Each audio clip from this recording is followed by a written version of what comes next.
So I've got my good friend Mark Kent here of S02 E11 Wines from Franschhoek, the valley where I'm from. So I'm really honored to have Mark here. We told Mark about the dish that we're cooking, and then he brought along two of their wines. Mark, thanks for coming, and I know you're busy with harvesting at the moment, so thanks for making the time. Yeah, cool. Good to be here. Yeah, no, I was excited when I heard about what you were doing, and as you know, S02 is about Syrah. Syrah is about spice and aromatic, and kind of made sense. It was easy to select the two wines for the dish. So talk us through it. What did you bring along? I bought the Wolf Trap, our entry-level Syrah-based blend. It's a blend of Syrah, Mourvèdre, and Viognier. Syrah is really what we do best. So, as I say, both wines are Syrah-based. This, as you know, the farm has an old wolf trap that dates back to the late 18th century. When the early settlers settled there, they were losing their livestock, and being Northern Europeans, they assumed it was wolves. So they built this wolf trap, which actually still exists today. And what's really cool for us is they never caught a wolf.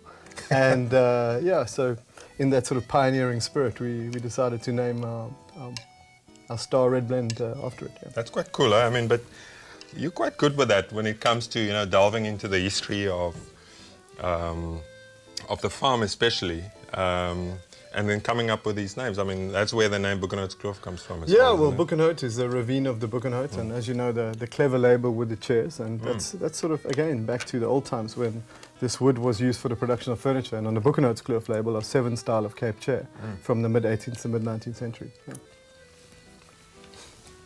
Talk a bit more about Wolf Trap. I mean, how long have you been making it? The first vintage was 2002, and after the success of its bigger brother, Chocolate Block, which we'll taste later, also a Syrah-based blend, we needed to do something that was more accessible, easier, earlier consumption. And yeah, so we based it on Syrah. Syrah's giving the spice and the aromatics. Mourvèdre, the other variety, also Southern French in origin, is a wine that gives really power to a lot of Southern French style blends. And Viognier, interesting, is a white variety, as you know. And that's really just to lift the tail a bit of perfume, a bit more aromatic, and just to really finish off the wine. Yeah. You know, at S02, we always say the quality lies in the second half of the glass. We're not making tasting wines. We're making wines that you can really enjoy inside of a meal. And I think that's what we endeavor to do. It's all about texture for us, texture, flavor. Yeah, and so that's what we try and embody in the Wolf Trap. Great. So, Chocolate Block. Another interesting one. Yeah. Well, talk us through that. I mean, I remember the time when I was still working in the UK and I came to see you. There was this big exhibition, and you actually launched this wine back then. That's right. And those were early days. And I mean, today, the wine's really sort of like achieved cult status.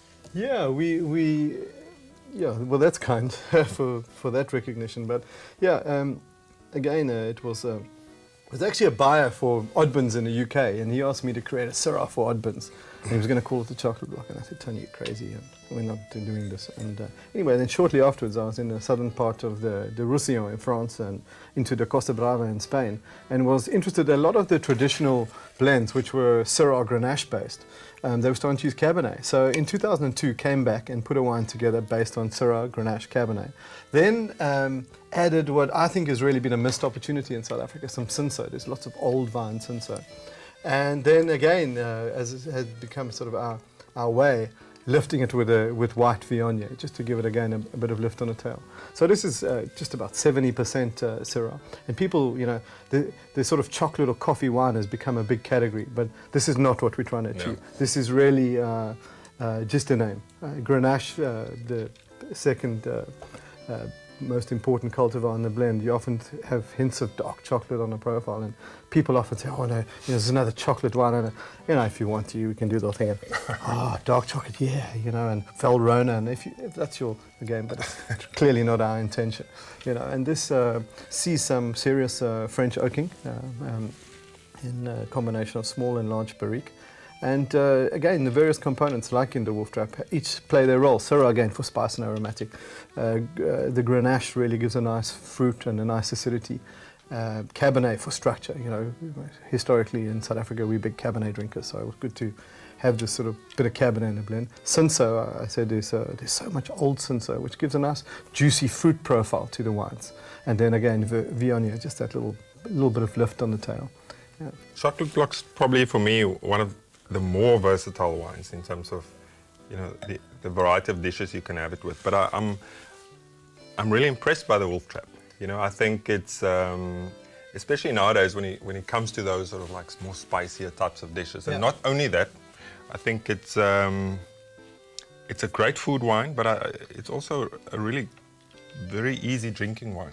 Well, isn't that really what it's about? I mean, I mentioned earlier, we see the wines in our stable as Wolf Trap being the little brother of Chocolate Block. And not everybody can shell out the kind of money needed for a bottle of Chocolate Block every night. You know, Chocolate Block's really, it has developed an international reputation. And what's interesting, people are no longer seeing it as a South African offering, but more people are buying into the brand Chocolate Block, which sadly hasn't happened much in the South African wine industry since our re-entering the markets 20 years ago. So it does that, but you know, Wolf Trap is about every night, about, you know, easy dish pasta. You know, I'm looking at this thinking, wow, I mean, if you this is quite a dish. If somebody's preparing this, they deserve Chocolate Block. Yeah, I don't think that's a Wolf Trap kind of dish. But yeah, you know, we can't all splash out each evening. I think that's really the point. So what's next? I mean, I know you travel a lot, and I mean, you've always said to me, you're only as good as your, you know, for me, your last meal or your last vintage. You know, vintage. Yeah, yeah. Well, we've, you know, Franschhoek's always been the home base of the property, but we've expanded quite dramatically into the Swartland. We've got a few exciting things going on there. Most of our Syrah through the ranges from Buchenholz Kloof right down to Wolf Trap and obviously Porcupine Ridge are now the Syrahs largely from the Swartland, so we're working in that direction. That's super exciting. You know, it's not because it's fashionable, and Swartland certainly is right now. We've been buying heaps of grapes since the late 90s. We just now think it's time that we start investing in vineyards and controlling our own destiny. You know, sadly, vineyards are still being pulled out in South Africa at a larger rate than they're being planted for various reasons. So we've needed to secure fruit for ourselves. So we've invested in extending our holdings in the Swartland. What do you think? In our industry, they say anybody can make wine, but actually, not everybody can cook like that. That's astonishing. That's wonderful. I'm glad you like it. Yeah, it's you know, I love the balance of flavors in there as well. But I think you were spot on with the wines. I mean, either one of them is actually really perfect with this dish. I prefer the Wolf Trap. Yeah, I mean, Chocolate Block's probably my favorite wine to drink and to have with many dishes. But today I prefer the Wolf Trap. Wonderful. I think it's there's a victory for the people. Exactly. For the masses. Listen, Mark. Yeah, truly an honor. I mean, you know, I look up to you, and I think you've been so successful, and you've done really amazing things for the South African wine industry and for Franschhoek. Thanks for making the time. I know you're busy out there, and I hope the berries are looking great this year. Yeah, it's looking. The early indicators are fantastic. Excellent. Yeah. That's great. So thank you, and yeah, all the best with the rest of the harvest. Cheers. Okay. Good to be here. Thank you. Cheers.